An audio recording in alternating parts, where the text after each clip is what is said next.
नमस्कार, तपाईहरुलाई स्वागत छ नेपाल अनलाइन स्कुलको युट्युब च्यानलमा। र आज हामी क्लास 10 को अप्सनल म्याथमेटिक्सको जुन सिक्वेन्स एन्ड सिरिज भन्ने हाम्रो च्याप्टर छ त्यसमध्येको अर्थमेटिक सिक्वेन्सको लङ क्वेशन गर्न गइरहेका छौं। यो अर्थमेटिक सिक्वेन्सको हाम्रो सेकेन्ड लेक्चरको भिडियो हो। फर्स्ट लेक्चरमा हामीले सर्ट क्वेशनहरु प्र्याक्टिस गरेका थियौं र विभिन्न फर्मुलाहरु पनि हामीले हेरेको थियौं भने आज हामी लङ क्वेशन प्र्याक्टिस गर्न गइरहेका छौं। सो तपाईहरुले यदि मिल्छ भने चाहिँ त्यो हाम्रो फर्स्ट लेक्चर 1 अर्थमेटिक सिक्वेन्सको लेक्चर 1 चाहिँ हेर्नु होला। धेरै कुराहरु तपाईले बुझ्नुहुन्छ र त्यो हेर्नु भएको छैन भने पनि चिन्ता लिनु पर्दैन। यहाँ हामी सबै कुरा बुझ्छौं है त।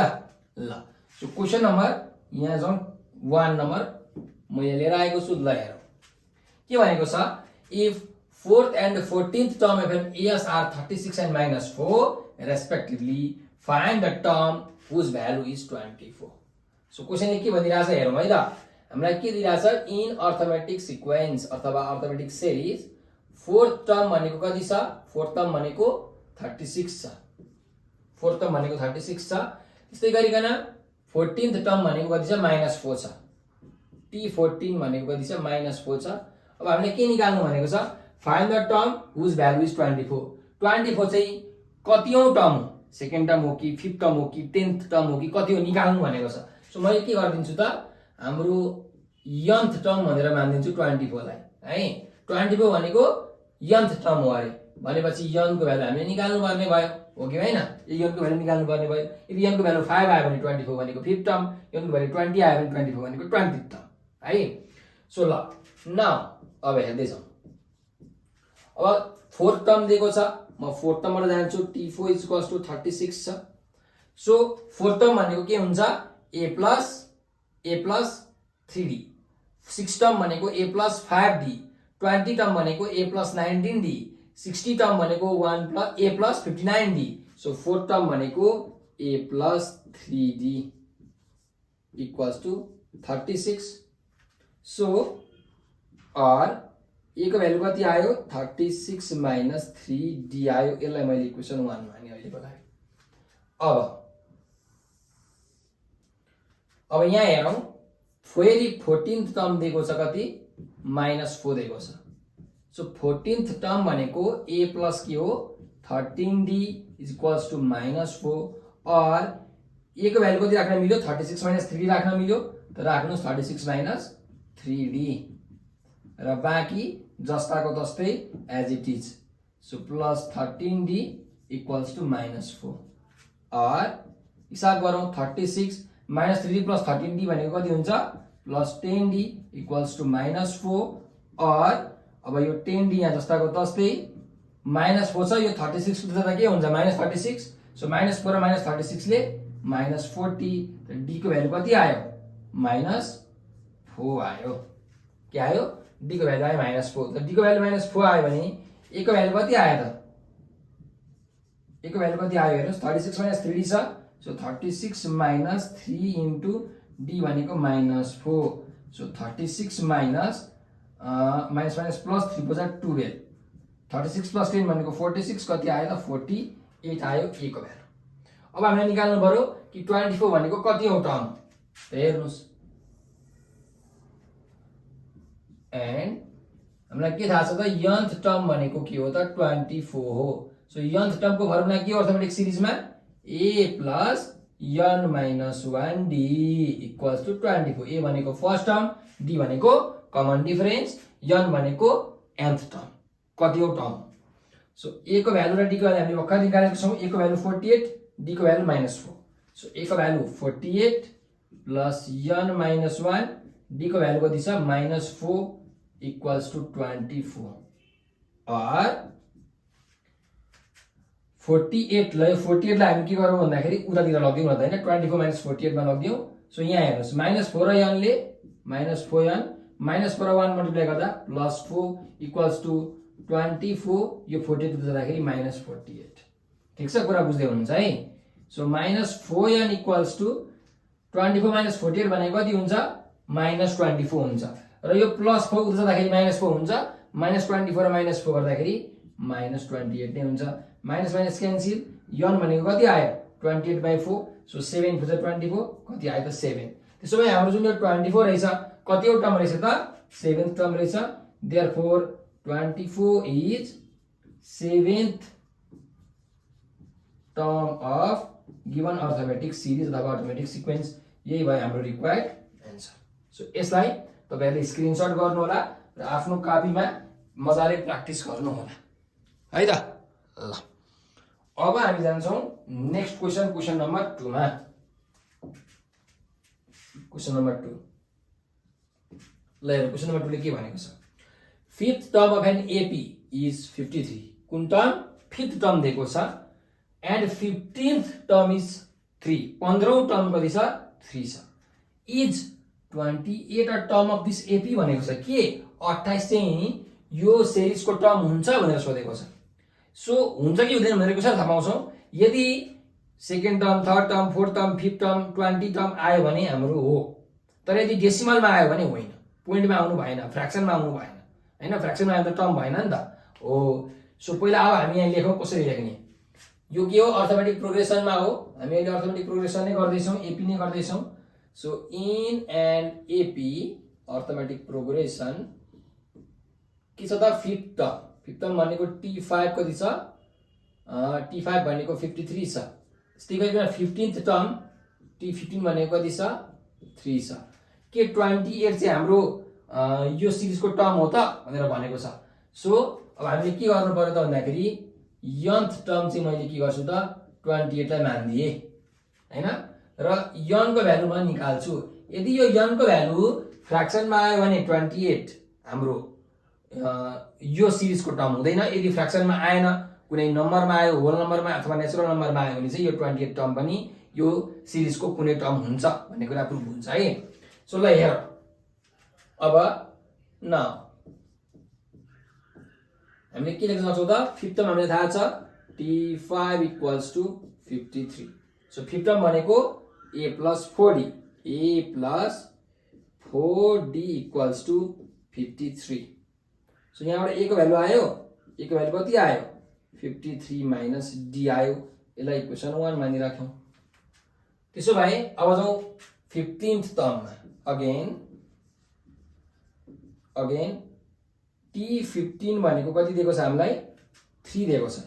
सो 15 टर्म भनेको के हो? a प्लस 14d हो। सो यहाँ लेख्नुस् a plus 14d equals 3।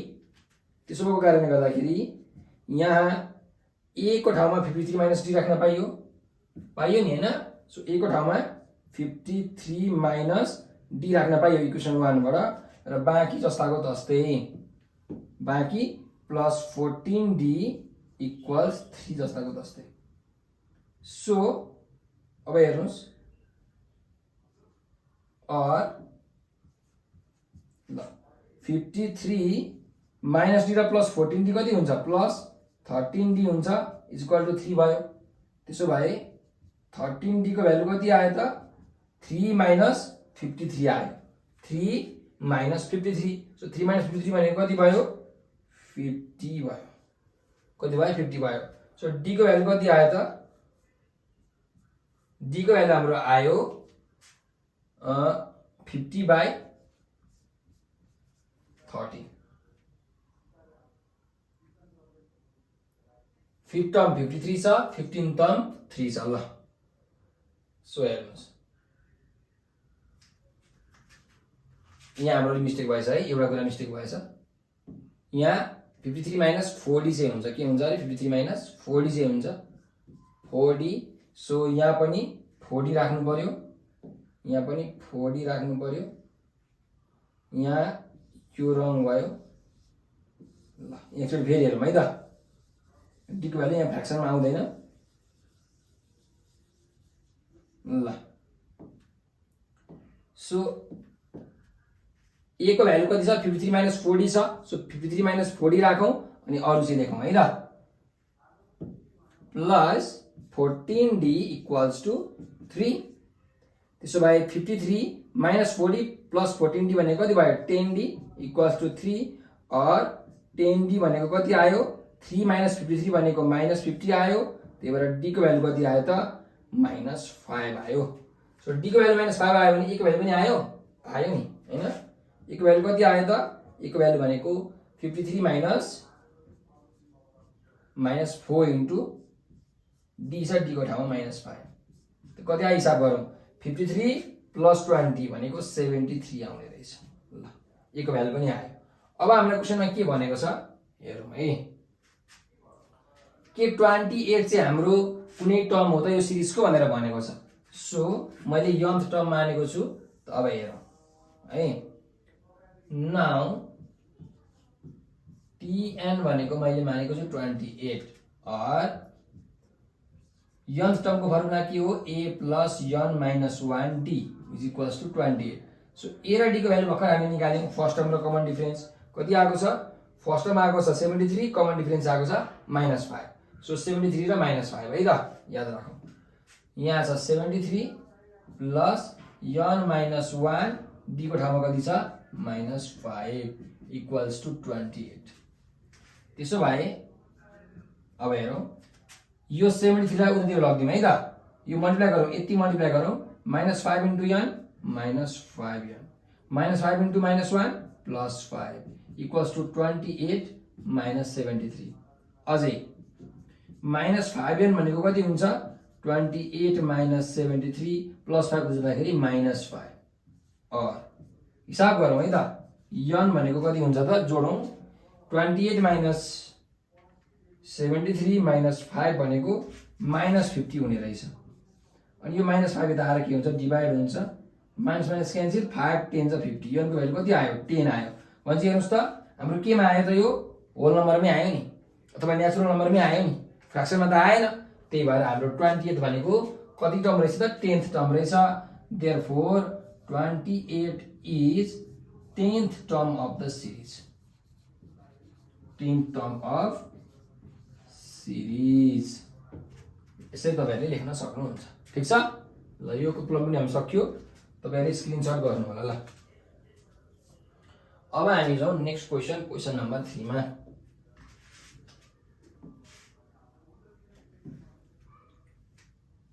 Question number 3 ले के भनिरहेछ हेरौँ है त। Find the sum of the first 10 terms. हेर्नुस्, sum of first 10 terms of an arithmetic series whose sum of first 3 terms is 33 and sum of first 5 terms is 50। ल हेर्नुस्, arithmetic सिरिजमा हामीलाई के निकाल्नु भनेको छ भन्दाखेरि पहिलो 10 वटा टर्म जोड्दाखेरि कति हुन्छ त्यो निकाल्नु भनेको छ। र के दिएको छ, सम अफ फर्स्ट 3 टर्म्स दिएको छ र सम अफ फर्स्ट 5 टर्म्स दिएको छ। सो लेख्नुस्, sum of first 3 terms, sum of first 3 terms दिएको छ, 3 टर्म्स, यस 3 को भ्यालु दिएको छ 33। त्यस्तै सम अफ फर्स्ट 5 टर्म्स दिएको छ, 5 टर्म्स, यस 5 = 50 दिएको छ। र हामीलाई निकाल्नु भनेको छ सम अफ फर्स्ट कति टर्म, 10 टर्म, 10 टर्म्स, यस 10 को भ्यालु कति हुन्छ हामी निकाल्नु भनेको छ। सो हामीलाई के थाहा छ भने विनो, हेर्नुस्, सम को हामीलाई फर्मुला थाहा छ, sum of first n term, सुरुको n वटा टर्म, सुरुको 2टा टर्म, सुरुको 3टा टर्म गर्दै गर्दै सुरुको n वटा टर्म हामीले यसरी जोड्दै जाने हो भने हाम्रो के हुन्छ, n/2 2a + n - 1d हुन जान्छ। त्यही भएको कारणले गर्दाखेरि हाम्रो यसलाई मैले इक्वेसन 1 माने अहिलेको लागि। So therefore sum of first 3 terms के हुन्छ, 3/2 2a + 3 - 1d हुन्छ हो। सो s3 को भ्यालु कति छ, सम अफ प्लस 3 छ 33 छ।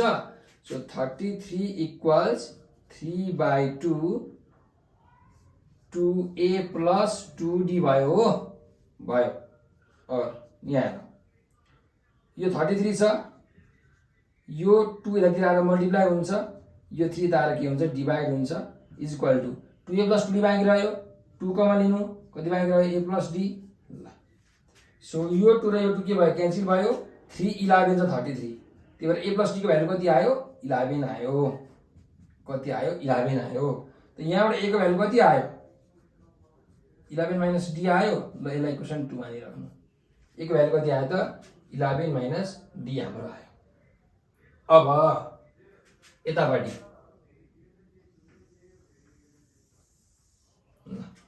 अब यहाँ हेर्नुस्, यो हामीले सम अफ फर्स्ट 3 टर्म्स गर्यौं। अब सम अफ फर्स्ट कति टर्म त दिएको छ 5 टर्म दिएको छ। 5 टर्म के हुन्छ फर्मुला यही हो, यसमै हाल्नुस् 5/2 हैन 5/2 2a + 5 - 1 d हुन्छ। सो s 5 को भ्यालु कति दिएको छ 50 दिएको छ।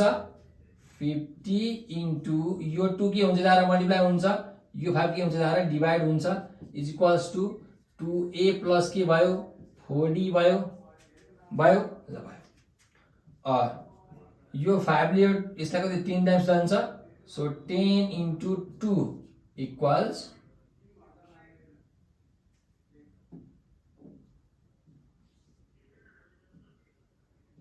10 इन्टु 2 इक्वल्स यहाँ 2 कमन लिनुस् त कति हुन्छ a + 2d हुन्छ हो ल।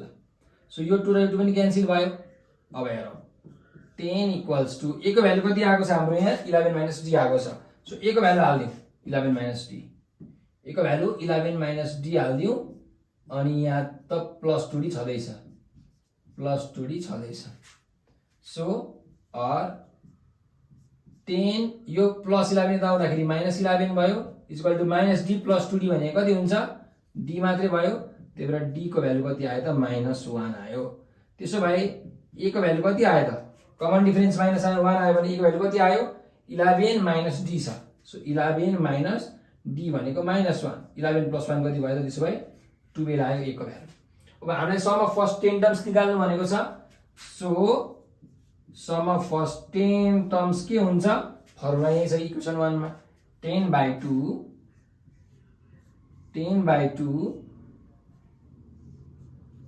2a + n - 1 d। सो 10/2 भनेको 5 भइहाल्यो।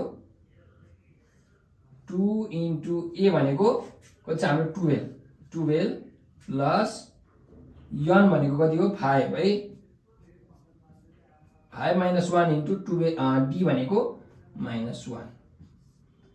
सो 5 12 2 जा 24 प्लस 4 इन्टु -1 -4 हुन्छ हैन। सो -4 भयो। त कति आयो हेर्नुस् 24 - 4 भनेको 20 25 जा 100। त्यही भएर sum of first 10 terms of the given series कति